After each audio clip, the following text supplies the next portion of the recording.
Hello everyone, and welcome to the Sedona International Film Festival, where we're celebrating our 25th anniversary. We're coming to you live from the Sedona Rouge Hotel. I'm Carol Kahn, and our sponsors are Sedona Rouge Hotel and Spa, Black Magic Design, and Digitech, and we'd like to thank our sponsors for participating and being involved in our anniversary of the festival. And joining me now is Kyle with your film Romance from a Distance. Romance from the Distance. And Kyle and I were briefly talking. You're from New Jersey. Yes, I am. I'm from North Jersey, right outside of New York City in Bergen County. Yep, and we are almost neighbors because I grew up in Fair Lawn. So we're right down the road. I know. Do they still do, like, I know when I was growing up and everything, and I would say I'm from Jersey, people would say, like, what exit? Do they still do that? It's more, not so much with, I guess, my generation, but I still talk like that. I always say I'm exit 163 off the Parkway, so that's how I... So you still do it? I do, yeah. And even though it's your generation, it was still my generation. I just, not a lot of people in my age group say that, but I always find myself talking to a lot of adults a lot, and they always say that. They always say that, so I kind of just do it too.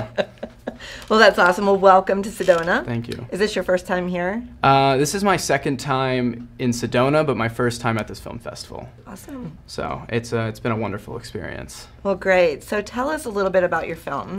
My film, Romance from a Distance, is my debut short film out of NYU, Tisch School of the Arts. I just graduated, and I made this for my junior year film class. It tells essentially an entire relationship, the story of an entire relationship, from start to finish, but I try to tell it in an experimental way. I kind of experiment with time and language. It's told out of order, but all of the dialogue in the film is interconnected. So, for example, this is not really a line in the film, but you know, in one scene where it's really good, in the beginning of the relationship, that honeymoon stage, they say, you know, I love you, and then the other person will say, I love, and then it will cut and jump to another point in the relationship where they're fighting, and it'll lead into I hate you, and it'll go back and forth, and I really wanted to play with the language of love and the language of hate and show how it all really kind of sounds similar, because you can always lead into the other with language from the other, so I wanted to play around with that. So where did this whole idea come up from? So I originally, like many college freshmen, it was a melodramatic, lonely Valentine's Day in 2016, and I wrote a poem for Valentine's Day where every other line was the opposite meaning, and it was really dramatic, and you know, I would never let anybody read that now, but I thought to myself, well, what if that was a conversation? And so then I wrote out a conversation with that same way, and then I thought, well, what if that's an entire relationship? And so then I wrote out the entire script from start to finish, and that became the film. And I wrote it as it was edited. So, you know, editing is a big part of the film because there's, you know, cutting people off mid-sentence and leading them into mid-sentence in another time period. But I wrote it with like little dashes in the script. So when we got onto set and we were doing rehearsals, the actors, or before we got on set and we were doing rehearsals, the actors said, so what are we saying after it cuts off? And I go, oh, I don't know. I never wrote it. So it was a little bit of improv there, but what you see on screen is exactly how I wrote it. This is very interesting for me, sitting here listening to you as a young filmmaker, you know, and you know, hopefully watching your progress through time. Because growing up, I don't think I've ever experienced, or even myself being in the industry, never like acted like you do. You're so intelligent and forthright, and you know, even a serious subject like this and doing this. I read that or listened to a interview that you had done, and you said that you were interested in film since you were 7 years old. It was actually I was 10 years old, but 7th grade. Okay. Or before, it was 10 years old. And yeah, I'd started making videos. It was when YouTube was really starting to become a new thing. Or 5 stars on the videos, where there was a partnership program where you could get a banner on your channel or whatever. And my friends and I, we just started making silly skits. I originally wanted to be an actor. I liked being in front of the camera. And then I made my first attempt at a short film, and it was so bad that we never finished it, but I fell in love with the process. And so ever since I tried making that first short in middle school, that's when I just decided to go full on into filmmaking. Is there anything, like any films that you have watched that just you love, or that you like want to emulate, or? I would say my favorite film of all time is Good Will Hunting, mostly because of, and I like to separate best film and favorite film. I think they're two different things, and I love that film so much because when I first watched it, I was just starting and kind of getting into the whole, I'm going to do this as a career. And people say, you and your friend, I used to have a friend who we used to make films together, and they're like, you guys are the next Matt Damon and Ben Affleck. And then I watched this film, and it's about two friends who, on road trips across the country, wrote this script, and then they won the Oscar for it, for Best Original Screenplay, and it really inspired me. So that film has always kind of been my motivation to strive for more and to keep going. So, and basically, you had mentioned like an Oscar. Is that something that you want to strive for? Yeah, I've always wanted to be the youngest Best Director Oscar winner. Damien Chazelle kind of made that a little bit harder last year or 2 years ago.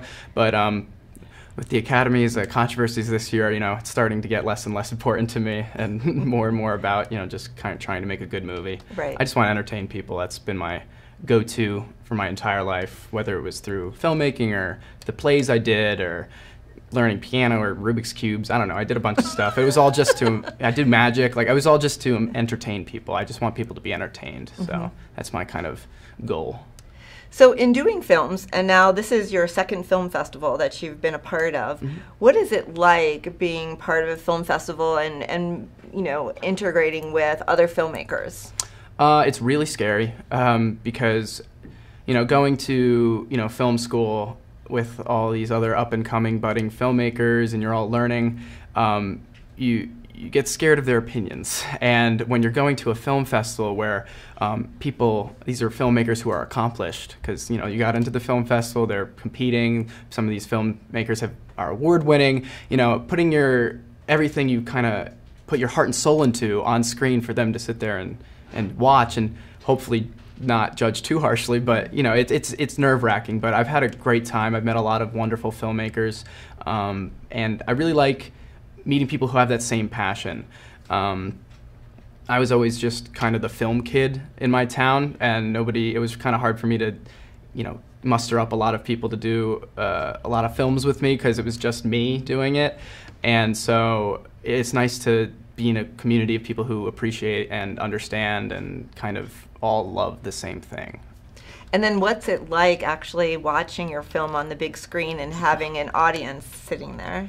It is the greatest feeling in the world. Seeing my film up on a giant screen and the aspect ratio of the screen changing, it's an amazing feeling. And my favorite part is hearing kind of the visceral reactions I get from the audience. The film is a bit of an intense film. It has comedy, it has humor, but it is at its core a kind of intense drama.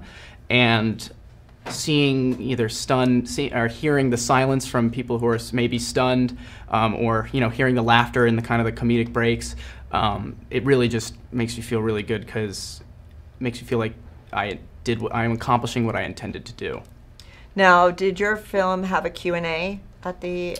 It did. It did have a Q&A, and we have another one tomorrow after its screening. It's 1 p.m. at Harkins 1. It's part of Shorts Block 3, Gone Astray. But we did have a Q&A, and it was a wonderful experience. I loved it. Had a question about the editing, and I wish my editor was here, because everyone's been raving about her editing. So, oh, good. But she's amazing. Her name's Denise Zhou. She's an incredible filmmaker herself. But we collaborated at school. Good. And tomorrow, meaning Saturday? Yes, Saturday, what is it, March 1st? 2nd? March 2nd. Yes. 1 p.m. Okay, awesome. And how can people find out about your film? People can find out about my film if you go to my website, kyledubiel.com, or you can go on to Instagram at kyledubiel, and that's where you'll find a lot of information about the film. Awesome. Well, Kyle, I cannot wait to hopefully have you come back again next year. Are you working on a film? Yes, I have a thesis. My thesis film is in post-production. It's called Kiss Me. Hopefully that'll be ready for next year's festival, and hopefully it gets in, because I'd love to come back. Awesome. Well, we want you to come back. Thank you very much. Well, thanks for being with us. Thank you. And we will be back with more from the Sedona International Film Festival after this.